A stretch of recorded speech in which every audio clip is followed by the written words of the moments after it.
most Californians don't know how powerful the legislative staff are in the bill making and the lawmaking process. I think people have an idea, but I think they actually don't know how powerful they are. If I had a nickel for every time a legislator told me, hey, Q, I don't know, talk to my consultant, I would have a yacht. But that person has a lot of power. They have a lot of power. When you're this faceless bureaucrat, but you have all this power, that adds to the level of impunity that we talk about, David.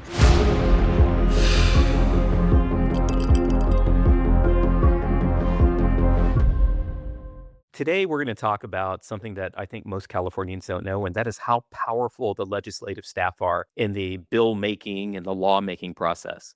I think people have an idea, but I think they actually don't know how powerful they are. And one little, I think, anecdote and Mike knows because you're a former legislator. I think I have an anecdote that'll help explain it a little bit. And that is, imagine you're a farmer from Madera, California, and you get elected to the legislature and they make you chair of Privacy and Technology Committee. And you're just, you've been out there milking the cows, feeding them hay, doing your deal, doing it well. People love you. They elect you to represent them. And now you're the chairman of Privacy and Technology. And you're like, what the hell do I do? Like, I don't know this stuff. I mean, what is it? I know what AI is, but now I have to make these decisions that are going to affect the entire industry and all of the customers and participants. And, it's overwhelming, right, Mike? I mean, were you put on a committee, Mike, where you were just like, I don't know anything about this stuff? Not me, because I know everything, but there's definitely people that applies to. Yeah. And so you can imagine you're there. One of our episodes, we talked about the guy who was elected because his daughter was killed in a car accident. And that was the driving reason for him to get elected, right? To get to office, to change things about drunk driving, et cetera. Well, I know for sure he was the chair of some committees that were very, very, very far from that. And he had to quickly, was he the chair of insurance? I don't know. But anyway, he was the chair of some committees that were very far from that. So you could imagine him having to go, whoa, what is all this about? So anyway, my farmer from Madera he's made chairman. And now all of these, high-priced lobbyists from Apple and Microsoft and etc. They come to him and they're like, hey, we really need to talk to you about this bill. This bill is bad, blah, blah, blah, blah, blah, blah. And, he doesn't know what they're talking about. And he looks over here in the corner, and who's in the corner? But it's consultant for the committee. And the consultant is the person that oversees all the legislation that comes to the committee. And most of the time they've been there for a very, very long time because they're and folks, these are not like Deloitte and Touche outside consultants. That's their title. It's a very deceptive title. They're more like the chief of staff for the committee. They are longtime veteran legislative staffers making more money a year than the lawmakers do. Yes, that's right. That's right. And they're bureaucrats. And so the chairman, the farmer from Madera, looks over to Bob, the consultant, and Bob's like, I got you. Don't worry about it. I'll take care of you. And Bob has been there for 15 years, right? So the farmer from Madera is like, okay, I gotta listen to Bob because Bob's been here. So Bob knows everything. Over a little bit of time, what happens is the relationship goes from one where you get the man elected by the people who comes to represent them to the man who now listens to the consultant, because he just does not know this issue. And he's just trying to do his job. And so he begins to trust Bob, the consultant. Multiply that over 15 or 16 or 17 years, and you will see how these consultants become so, so powerful. Because at a certain point, the farmer from Madera is like, I don't know, talk to Bob. If I had a nickel for every time a legislator told me, hey, Q, I don't know, talk to my consultant, I would have a yacht that could rival Bezos's yacht. And I'll tell an anecdote on this too, just so people understand how it's referred to in the legislature. David knows this. When I was there, I chaired the most powerful committee, the legislature, it's the Appropriations Committee, and it's just incredibly powerful. You can imagine that the committee consultant for appropriations is thus a very powerful person. The committee consultant, who, by the way, was a very smart guy, and he deserved all the kudos that people, said about him. And he knew a little something, or he knew a lot about every single topic in the California legislature. People called him 81. And what that means is that there are 80 lawmakers, he's the 81st. But, people out there might be saying, well, what if the consultant is not as smart as this one? Or what if he's not as well-meaning as this one, or not as well-rounded as this one? Oh yeah, that happens too. And with those, you're left, often the public, the lawmakers, left shaking your head and saying, who voted for this guy?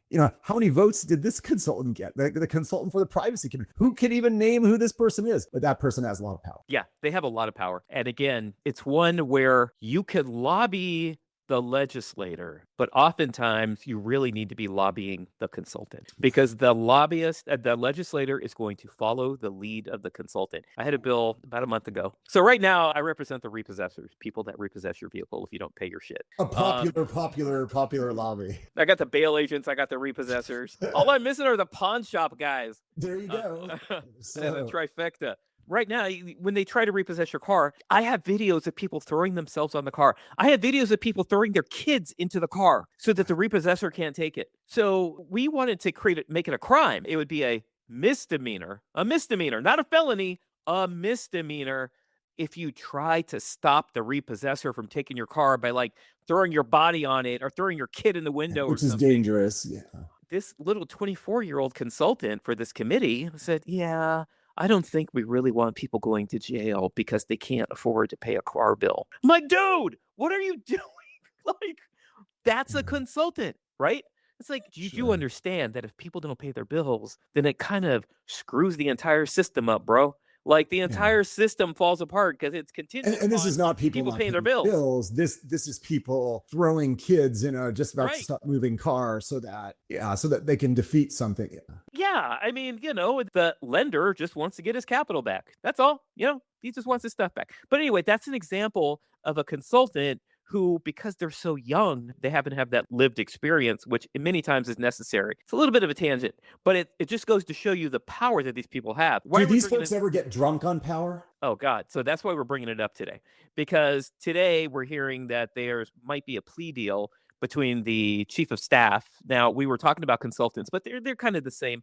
Once you get to be a chief of staff, right, you're kind of the same level of power because your boss is off doing stuff, right? The elected person is out there doing what he has to do, raising money, meeting people, trying to get reelected. And so a lot of the power, as in a committee, it goes to the consultant. In an office, it goes to the chief of staff. And some chiefs of staff pretty much run the office. So in the governor's office, there was a chief of staff named Dana Williamson. And as you know, she's been indicted. I hear she's looking at a potential plea deal. Now, Mike, at the federal level, a plea deal means usually they're probably giving other people up, right? I mean, what are your thoughts on that? Yeah, generally, I mean, the way that the federal prosecutors typically work is that they will offer a plea deal if they believe somebody's got some additional information. Now, that's not always the case, of course, but here, this has definitely gotten some mouths talking about, is it possible that she's naming some other names? Who knows? Yeah, who knows? And I know there are going to be people in the comments who are going to be talking about, oh, Governor Newsom, I don't believe he had anything to do with this. And this is why we're talking about this, because it's about people in these positions in the legislature and, in the administration. And this goes all 50 states who begin to get drunk on this power. And they begin to think that they are the ones who were elected. And not only do they begin to think that they're the ones that are elected, but because their bosses often let them get away with so many things, they begin to think that they're untouchable. And when you begin to think you're untouchable, you begin to do stupid stuff.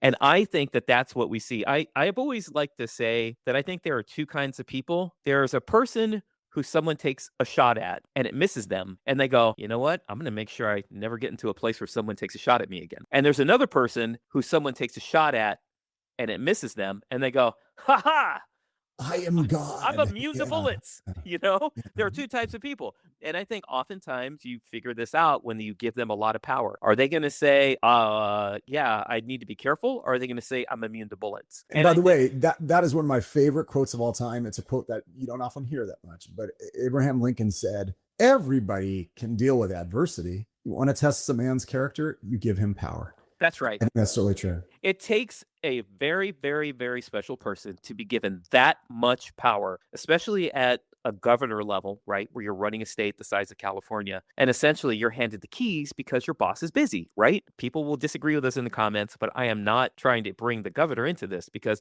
I think this is more personality based. But when you're given the keys to the car, right, and you're left to do what you want, and if you are drunk with power, then you will do dumb stuff. And that's, I think, we see that happen over and over and over again. I didn't really have a relationship with that person.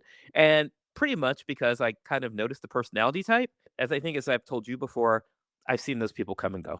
I've just seen them come and go. I don't need the drama in my life. So I'm at a very successful level now where I don't have to engage if I don't need to. And so, hey, man, I wish that person the best, but I can see when you are a staffer at that level, I have seen the people drunk on power. I think as I cut myself off earlier, but what I wanted to say was that it takes a very, very special person to be handed that much power and to remain normal and to remain decent. It happens where people can remain normal and remain decent. But honestly, I think human nature is undefeated. And I think they will always tend to how can I help myself first? So anyway, Mike, what do you think? You were in the arena. I wasn't. No, I mean, what I was going to say is the thing that bothers me the most is you often have staff who gets so presumptuous of their roles that they start sabotaging different members, including sometimes the ones that they work for. That's particularly dastardly because, you take somebody in, you trust them, and, you're there to represent the will of the people who elected you. But then you have this network of people who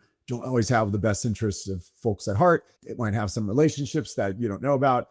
They are sabotaging things. That's not always great.